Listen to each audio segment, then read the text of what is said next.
Picture this. You're standing at 2,469 meters, gasping for oxygen, and beneath your boots lies the same stone path where Celtic warriors ambushed Roman legions, where Napoleon's army dragged cannons through snowdrifts, where medieval pilgrims froze to death praying for salvation. The Great St. Bernard Pass isn't just another scenic Alpine crossing. It's a corridor where human desperation, military ambition, and extraordinary compassion have collided for over 2,000 years. While everyone's posting sunset photos from the Matterhorn, they're missing the most blood-soaked, prayer-filled, strategically vital mountain passage in European history. And you can walk it tomorrow. The first time someone climbs from Lides village toward the Great St. Bernard Pass, something shifts in their chest around kilometer 12. The air thins, breathing becomes deliberate. Modern hiking boots crunch over stones that have witnessed more human drama than most battlefields. This 18-kilometer route, rising from 1,346 meters to nearly 2,500, has seen Bronze Age traders, terrified refugees, conquering armies, and monks who literally bred dogs to dig frozen corpses from snowdrifts. Understanding what unfolded here transforms every subsequent alpine hike you'll ever take. That pretty meadow? Celtic warriors fortified it. That rocky outcrop? Romans carved their road through it. That gentle curve in the path? Designed by medieval monks who'd already buried hundreds of pilgrims who didn't make it. Your lungs burn the same way theirs did.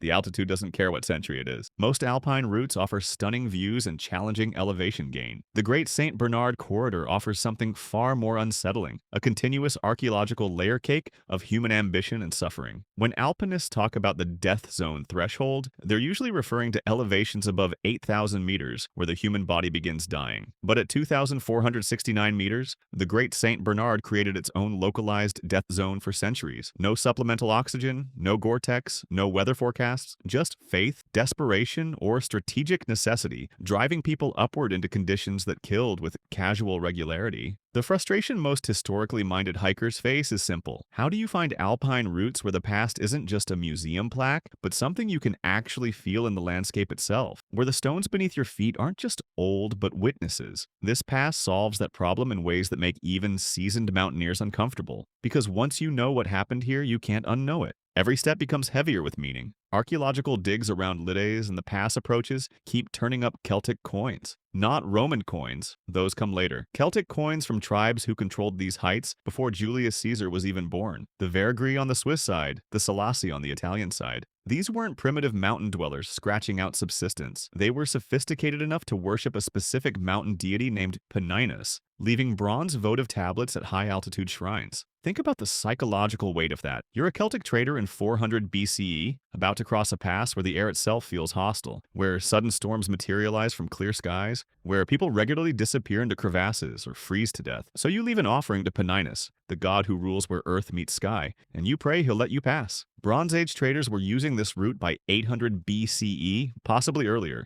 They'd discovered something crucial. Despite the danger, this passage offered the most viable corridor through an otherwise impenetrable mountain range. The Celtic warrior Brennus, who shocked the ancient world by sacking Rome around 390 BCE, probably knew about this pass. Whether he personally used it remains debated, but Celtic tribes like the Gausates, mountain warriors who lived along the Rhone, definitely did. They understood something that would take Rome decades and considerable bloodshed to learn. Controlling the high ground in the Alps meant controlling the flow of armies, goods, and information between Northern Europe and the Mediterranean world. When someone hikes through the meadows below Lides today, they're walking through what was essentially a fortified Celtic stronghold. Those gentle slopes, perfect for spotting approaching enemies. Those rocky outcrops, natural defensive positions. The Celts weren't just passing through, they owned these mountains in ways that made Roman generals nervous. Ever notice how modern hikers obsess over elevation profiles and weather windows, but rarely consider who else calculated those same risks? A Celtic merchant in 500 BCE faced identical questions. Can I make it before the weather turns? Do I have enough supplies? Will I survive the altitude? The equipment changed. The mathematics of survival didn't. When altitude sickness hits around 2,200 meters, and your head pounds like someone's driving nails through your skull, you're experiencing the exact same physiological crisis that killed countless people on this path. They just didn't have ibuprofen and emergency helicopters. That changes the stakes considerably. Julius Caesar's attempt to seize the Great St. Bernard Pass in 57 BCE ended in what military historians politely call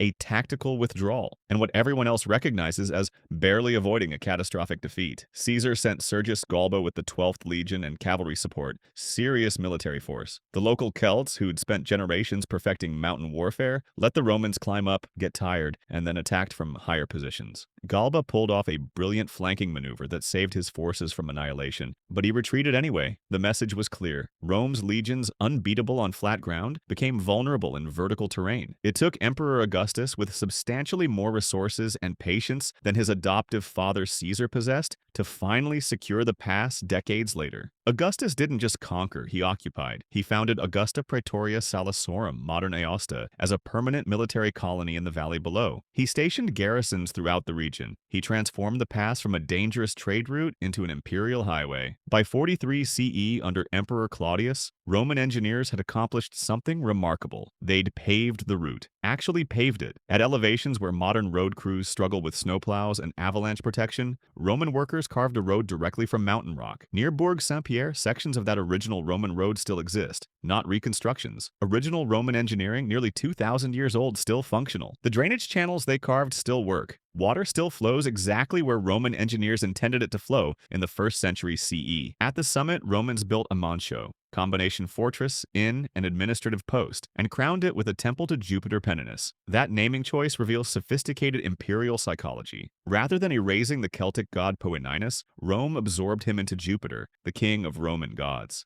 The message to local populations was subtle but powerful. Your god still rules here, but now he's also our god. We're not destroying your beliefs. We're incorporating them into something larger. Archaeologists have recovered over 50 bronze votive tablets from the temple site, inscribed with prayers to Jupiter Penninus. Travelers left them before attempting the crossing, or after surviving it. The tablets reveal raw anxiety. Jupiter Penninus, let me cross safely. Thank you for sparing my life. Protect my family as they make this journey. The Romans called the route Summa Poenina, the Poenina summit, though it would eventually become Mont Joux in French, and finally the Great Saint Bernard. There's a moment that happens to most people attempting this crossing for the first time, usually around kilometer 14. The modern road has been cleared, the path is obvious, GPS shows exactly where you are, then weather moves in. Not gradually, suddenly. Alpine weather doesn't ease into changes, it detonates them. Visibility drops to maybe 20 meters. Temperature plummets. Wind starts screaming through the rocks. Suddenly, all that modern equipment feels inadequate. That's when the history stops being abstract. You find yourself thinking about the medieval pilgrims who had none of this gear, no weather forecast, no emergency beacon, just faith and desperation driving them upward into conditions that killed regularly and without mercy. Some hikers report finding small emergency shelters they hadn't noticed on the way up, stone structures built centuries ago, still providing protection. Swiss rescue volunteers maintain them as part of a tradition, stretching back to St. Bernard himself. One volunteer mentioned they still find bodies when spring snowmelt reveals what winter buried. Even with all our technology, he said, the mountains still win sometimes. That statement tends to stick with people. After Rome collapsed in the 5th century, the security systems protecting the Great St. Bernard Pass deteriorated rapidly. The last coins and votive tablets at the Jupiter Penninus Temple date to Emperor Theodosius II's reign in the early 400s CE. Then nothing. The infrastructure that had guaranteed safe passage for 4 centuries simply ceased functioning. By the 9th century, monks had established a monastery at Bourg Saint-Pierre, the lower village before the final steep ascent. Documents from around 812 to 820 CE mention this hospice, representing the first post-Roman attempt to re-establish traveler protection. Then something unexpected happened. Actually, unexpected undersells it. What happened was so bizarre that if you encountered it in fiction, you'd reject it as implausible. Muslim raiders from North Africa, collectively called Saracens by European chroniclers, invaded and conquered several Alpine passes during the 10th century. Not raided, conquered. They operated from a fortress called Fraxinetum in Provence, launching expeditions that penetrated deep into the Alps. These weren't purely religious warriors. Evidence suggests they were a mixture of Berber pirates, possibly refugees from Spain's Balearic Islands, Christian renegades seeking fortune outside European authority, and mercenaries hired by Italian lords fighting their own factional wars. Around 940 CE, they destroyed the abbey church at Bourg Saint-Pierre and burned the renowned abbey of Saint-Maurice down the valley. The Frankish chronicler Flodoard of Reims documented Saracen raiders specifically targeting pilgrim groups heading toward Rome in 940, robbing and killing those who resisted. What makes this period truly remarkable is that the Saracens didn't just raid, they established territorial control. Around 940, Count Hugh of Provence, King of Italy, actually granted them guardianship of the Alpine passes to prevent his political rival King Berengarius from entering Italy. Read that again. A Christian king gave Muslim raiders official control of Christian Europe's most important pilgrimage route, as a political maneuver against another Christian king. Once in control, the Saracens transformed the pass into a personal domain, demanding payment from every traveler desperate or foolish enough to attempt crossing. They maintained their religious practices at the former Roman temple site, an act that convinced Christian observers they were facing not just political enemies but demonic forces. The most famous victim was Saint Manuel, abbot of Cluny. Think of him as the 10th century's equivalent of the Pope in terms of spiritual authority and respect. In 972 CE, Saracen raiders captured Manuel near Orsières and held him for ransom, 1,000 silver pounds. The humiliation of having Christianity's most prominent contemplative leader held captive by Muslim brigands shocked Europe and galvanized support for military action. Yet the Saracen occupation persisted for decades more. An army from Normandy around 1020 CE found the pass still blocked west of Lake Penin at the summit. Eventually, King Canute of Denmark and King Rudolf III of Burgundy coordinated efforts to expel the Saracens, though the actual military operations remain less documented than the occupation itself. By the 11th century, the Saracen threat had been eliminated, but the trauma lasted. An entire century of terror on Europe's most vital mountain crossing left scars in collective memory that influenced Alpine politics for generations. Out of that chaos emerged Bernard of Menthon, born around 923 CE into a wealthy, noble family in Savoy. He could have lived comfortably. Instead, he renounced worldly possessions, entered monastic life, received ordination, and rose to become Archdeacon of Aosta, a position of significant administrative and spiritual authority. For 42 years until his death in 1008 CE, Bernard worked among Alpine populations, preaching, establishing parishes, founding schools, reforming religious communities. But his most enduring achievement was recognizing a practical problem that required a practical solution. The Great St. Bernard Pass represented a crucial pilgrimage highway to Rome, yet it was so dangerous that countless travelers died attempting the crossing. Prayer alone wasn't sufficient. People needed physical shelter, food, rescue when storms trapped them, and burial when rescue came too late. Bernard established the hospice that still stands today at the pass summit, nearly 1,000 years later. Not just a building, an institution dedicated to saving lives. The monks who staffed it took vows that included rescuing stranded travelers regardless of weather conditions. They developed systematic patrol routes, checking known dangerous sections even during blizzards. They maintained supplies of food, firewood, and medical provisions. They offered shelter without charge to anyone who needed it, from wealthy merchants to destitute refugees. The hospice became legendary throughout medieval Europe as a place where Christian charity manifested in concrete, life-saving action rather than abstract theological discussion. Around the 1660s, the monks began breeding the dogs that would make the hospice world famous. St. Bernard rescue dogs. These massive animals, weighing up to 100 kilograms, possessed an uncanny ability to locate people buried in snow. Their thick fur protected them in conditions that would kill other breeds. Their sense of smell could detect humans under several meters of snow. Historical records credit St. Bernard dogs with saving over 2,000 lives before modern technology rendered them obsolete for rescue work. The most famous was Barry, who lived from 1800 to 1814 and personally saved between 40 and 100 lives, depending on which historical account you trust. Barry's preserved body is displayed at the Natural History Museum in Bern, a testament to an animal whose work ethic puts most humans to shame. You know what's wild? Subscribe if you think a dog from the 1800s has accomplished more meaningful work than most modern influencers. The monks bred these animals not for profit or prestige, but because people kept dying in the snow and the dogs could find them when humans couldn't. That's the kind of practical problem solving that doesn't trend on social media but actually matters. The hospice's reputation grew so substantial that it attracted attention from the most powerful figures in European history. When Napoleon Bonaparte decided to invade Italy in May 1800, he chose the Great St. Bernard Pass for his army's crossing, a decision that seemed tactically insane. Moving 40,000 soldiers, artillery, and supplies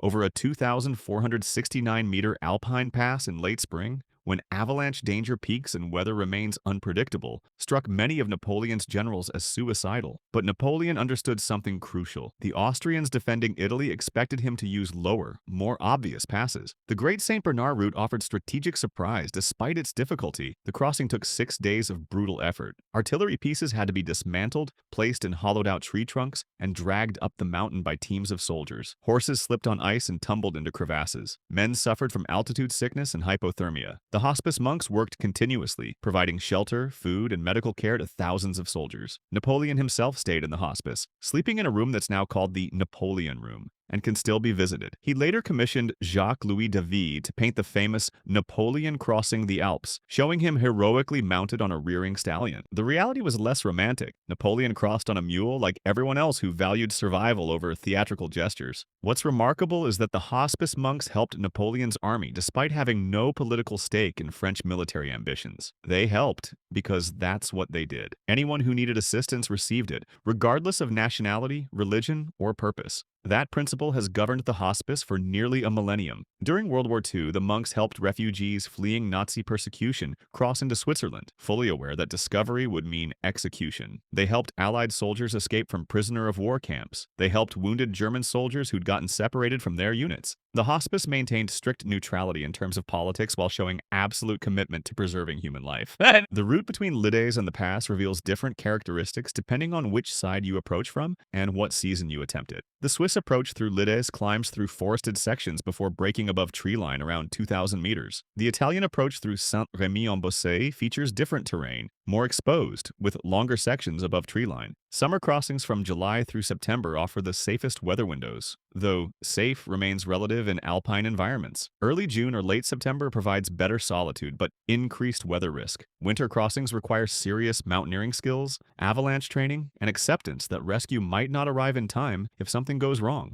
The modern road follows roughly the same route as the Roman road, though with switchbacks that Roman engineers couldn't construct, given their available technology. Near Bourg Saint-Pierre, hikers can diverge from the paved road to walk sections of the original Roman path. These aren't reconstructions or approximations. They're actual Roman engineering. Stones laid by legionaries 2,000 years ago, still bearing the wear patterns from centuries of foot traffic, horse hooves, and cartwheels. Walking those sections creates an eerie temporal displacement. Your boots land where Roman sandals landed, where medieval pilgrims' feet landed, where Napoleon's soldiers' boots landed. The stone doesn't care. It just records the passage of weight and time. The village of Bourg Saint-Pierre itself deserves attention. In the village center stands a Roman milestone, the 24th mile marker from Forum Claudii Vallensium, modern Martigny. The Latin inscription, though weathered, remains partially legible. Romans measured their empire in milestones like this, creating a vast network of standardized distances that allowed for coordinated military movements and efficient administration. This particular milestone has stood in roughly the same location for approximately 2,000 years. Watching empires rise and collapse, watching languages change, watching technology transform from bronze to iron to steel to silicon. It's just a carved stone,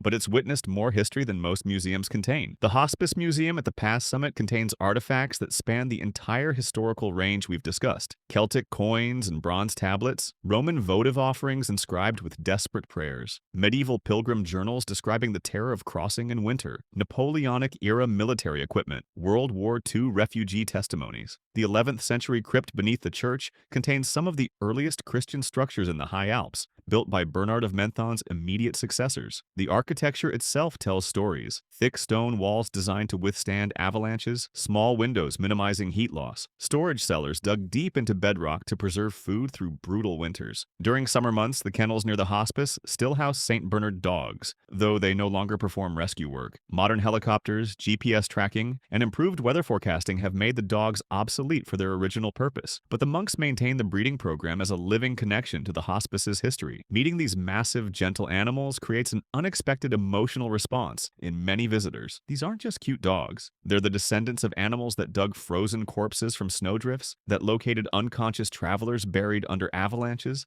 that literally saved thousands of lives through work that demanded courage and endurance most humans don't possess. The hospice itself still offers accommodation, though it's evolved from a free refuge for desperate travelers to a more structured guest house. The monks, now an international community rather than purely Swiss or Italian, maintain the tradition of hospitality while adapting to modern realities. They no longer send patrols out during blizzards because modern rescue services handle that function, but they still welcome travelers, still offer shelter, still maintain the spiritual and practical mission that Bernard of Menthon established 1,000 years ago. That continuity across 10 centuries, through countless wars, Political upheavals, technological revolutions, and social transformations represent something increasingly rare in modern life, an institution that remembers its purpose and refuses to abandon it regardless of changing circumstances. The strategic importance of the Great St. Bernard Pass extended far beyond individual travelers or even military campaigns. Control of this corridor meant control over the flow of information, goods, and military force between Northern Europe and Italy. That's why Romans fought so hard to secure it. That's why the Saracen occupation caused such alarm. That's why Napoleon chose it despite the tactical difficulties. During the Cold War, Switzerland fortified the pass as part of the National Redoubt strategy, a plan to retreat into the Alps if invaded,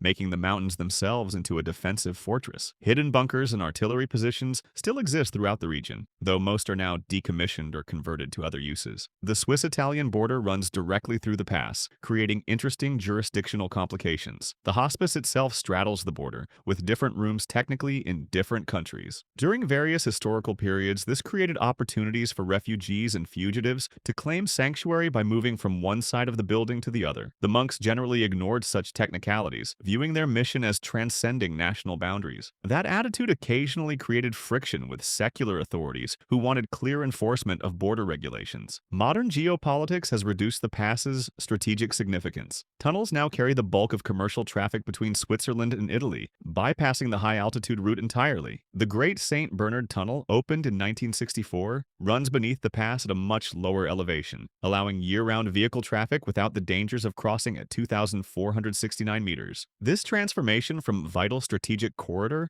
to primarily tourist destination represents a common pattern in Alpine history. Routes that once determined the fate of empires become scenic hiking trails once technology provides easier alternatives. Walking the route today requires understanding both its historical significance and its current practical realities. The Auberge des Alpes in Lied offers accommodation in a building that sits on foundations dating to medieval pilgrim shelters. Staying there creates a direct physical connection to the past, sleeping in the same location where exhausted medieval travelers slept, though admittedly with better mattresses and indoor plumbing. Bourg Saint-Pierre offers similar historically rooted accommodation options, along with a small museum documenting the village's role in the pass's history. Timing matters significantly. July and August bring the most stable weather, but also the largest crowds. The hospice can feel more like a busy tourist attraction than a contemplative spiritual site during peak season. September offers a better balance. Weather remains generally favorable, but tourist numbers drop substantially after schools resume. June presents more weather risk, but even greater solitude. Winter crossings should only be attempted by experienced mountaineers with proper equipment, avalanche training, and realistic acceptance of the risks involved. The mountain kills people every year, even in the age of GPS and emergency beacons. The actual hiking difficulty varies depending on your starting point and chosen route. From Lides to the pass summit covers roughly 18 kilometers with 1,123 meters of elevation gain, a substantial but manageable day hike for anyone with reasonable fitness. Breaking it into 2 days with an overnight in Bourg Saint-Pierre makes it accessible to less experienced hikers. The modern paved road allows for easier walking than the historical route, though purists can diverge onto preserved sections of the Roman road where they still exist. Altitude sickness becomes a concern above 2,000 meters for those not acclimatized to elevation. Symptoms include headache, nausea, dizziness, and fatigue, the same symptoms that plagued travelers for millennia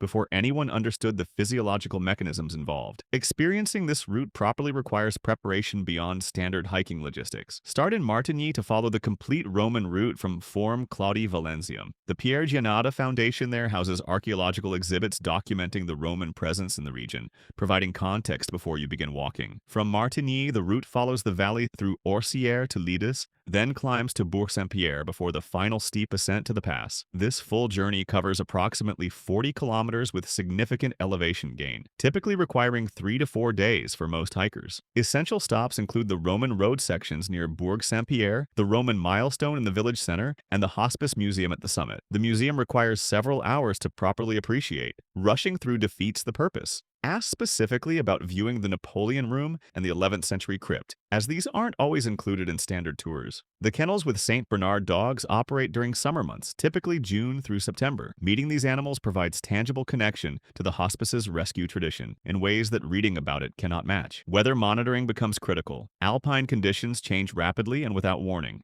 Clear morning skies can deteriorate into dangerous storms within hours. Modern weather forecasts help, but aren't infallible. Carrying emergency shelter, extra food, and warm clothing remains essential regardless of the forecast. The hospice still offers accommodation, though reservations are recommended during peak season. Staying overnight at the pass allows for experiencing sunrise at 2,469 meters, a perspective that connects you to every other person who's watched dawn break over these mountains across 2 millennia. The Great St. Bernard Pass connects Celtic warriors to Roman legionaries, to medieval pilgrims, to Napoleonic soldiers, to World War II refugees, to modern hikers through a single continuous thread of human experience. Understanding that connection transforms a scenic mountain hike into something far more profound. Share your own experiences with historically significant Alpine routes in the comments. Which passes have made you feel that weight of accumulated human history? What moments in the mountains have connected you to the past in unexpected ways? Next episode explores the Simplon Pass and Napoleon's remarkable military road, another corridor where engineering ambition collided with Alpine reality.